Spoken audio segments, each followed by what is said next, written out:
Barka da zuwa tashar Barkoshi TV. Jama'a assalamu alaikum. Sunana DSP Abdullahi Haruna Kiyawa, jami'in hulɗa da jama'a na rundunar na jihar Kano. Waɗannan matasa da kuke gani da wayoyi guda 8 a hannunsu da kuma wasu ƙwayoyi ga su nan, mun samu nasarar kama su ne bayan umarnin kwamishinan 'yan sandan jihar Kano CP Sama'ila Sha'ibu Dukku MSI, wanda al'ummar wannan jihar suka yi masa lakabi da nagari na kowa. Umarnin faɗaɗa sintiri da kuma yawo da maganin ɓata gari, musamman a wannan wata na alfarma, watan Ramadan. To mun kama su ne biyo bayan rahotanni da muka samu akan cewa wasu matasa suna shiga su ne wa mutane sane na wayoyi tare da dai sau. To ga su dai za ku je daga bakin su. Me sunanka? Usman M. Usman. Da ƙarfi? Usman M. Usman. Shekarunka nawa? Shekaruna 20.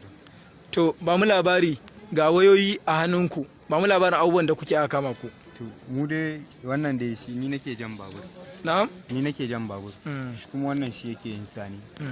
In dai waya a gaban aljihunka take. In dai a gaban aljihunka take. To shi kuma ni ina kallon wanda za a ɗaukar wata miro.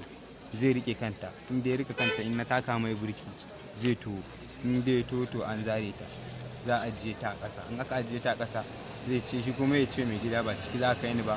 In ya ce ba ciki za ka yi ni ba, in ce mai gida da Allah ka yaƙo. Idan kuma lokacin ya ga abin shi zai ce wait to za mu tsaya a gurin. Yana zuwa zai ga abinsa a ƙasa zai ce ya gode. To wannan wayoyin da na ga a hannunku ga su guda 8. Guda nawa ne aka ɗauke su aka sace su a yau?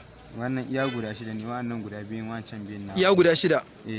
To me sunanka? Muhammad Ali. Na?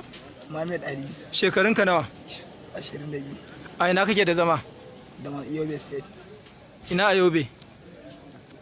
Cikin garin ta. To ba mu labari, me ka zo yi Kano? Na zo sane. Da ƙarfi? Dago kanka? Na zo sane. To ba mu labarin ya aka yi? Mun fita sane.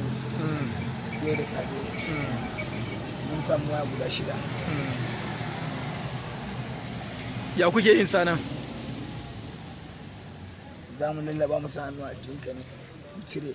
In ka gani mu baka abinka. In baka gani ba mu tafi da shi. To kamar kun ɗauki tsawon watanni ko kwanaki nawa ko shekaru nawa kuna wannan abu?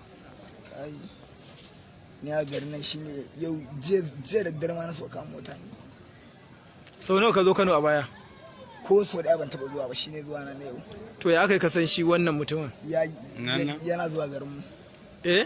Yana zuwa garinmu, mun yi makaranta ɗaya da shi. Wace makaranta? Bodi. Wace bodin nan? Suleiman Idris na Yobe School. Na? Suleiman Idris. To bayan wannan ga wannan kuma hada kwayoyi a hannunka, ba mu labarin waɗannan kwayoyin ga sunan, wani irin kwaya ne? Wannan 502 ne. Da kuma wacce? Da AZ. Na? Da AZ. To me ake da shi? Sha aiki. Na? Sha aiki. To yaushe kuka sha wannan kwayar da muke gani a hannunka ga sunan, yaushe kuka sha? Wannan duk ɗazu da safe. Na? Ɗazu da safe. Misalin karfe nawa? Ito ya wuce dai misalin karfe 9 ko 8 da rai. Mu ga harshenka kamar bude sosai, bude bakin. Wannan kalan me a harshen naka? Kalan alawa ne. Alawa ne? To magana labarin azumi fa? Labari? Bayanin azumi. Ana azumi, ni yau ne kawai ban yi azumi ba. Kai fa? Ni magani. Yau na kaɗai ban yi azumi ba. Kuna da cewa da safe nan kuka sha makwayan kenan? Ni saboda za mu fita aiki, saboda na san haram ce za mu fita, yi sa ina azumi, amma ban taɓa shan azumi ba sai yau ne kawai ban yi azumi ba. Saboda fita wannan aikin? To kai kuma fa? Ni ma saboda na san cewa sata zan fita. To gashi ma dai a lokacin da muke musu wannan tambayoyi, ga ɗaya daga cikin wayar ba wani wacce ake kira din nan. To gashi ana kira a ciki. Kamar yadda kuka gani nan dai suna babban sashen binciken manyan laifuka da ke Banfai, kuma lokacin da muka kama su mun kama su da wannan karamar jaka da wannan shi dan Yobe ake tara wayoyin a ciki, wanda kuma ga wata jaka can a sama da kayan sawa ita ma a ciki, wanda muna zargin cewa suna amfani da ita ne idan sun biyo sun karba su canja kaya. To kamar yadda kuka gani yanzu dai kwamishinan 'yan sanda CP Sama'ila Sha'ibu Dukku MSI ya sa an dawo da su babban sashen binciken manyan laifuka da ke Banfai, wanda da zarar an kammala bincike za a wato gurfanar da su a gaban kotu. To yanzu daga wannan abun a iya safiyan nan, daga safiya zuwa hantsi gashi sun saci wayoyi guda 6. Allah ne fa ya san cewa waɗannan mutane idan suka wuni a garin nan irin wato wayoyin al'umma da za su sana, musamman a wannan yanayi da ake ciki na azumi.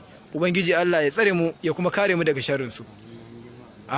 kace me amin dan girman annabi Muhammad. ka ji abin da nace kuwa na ce fa Allah ya kare al'umma musamman a wannan wata mai alkhairi daga sharrin ku kare mu kuma mu ma Allah ya yi mana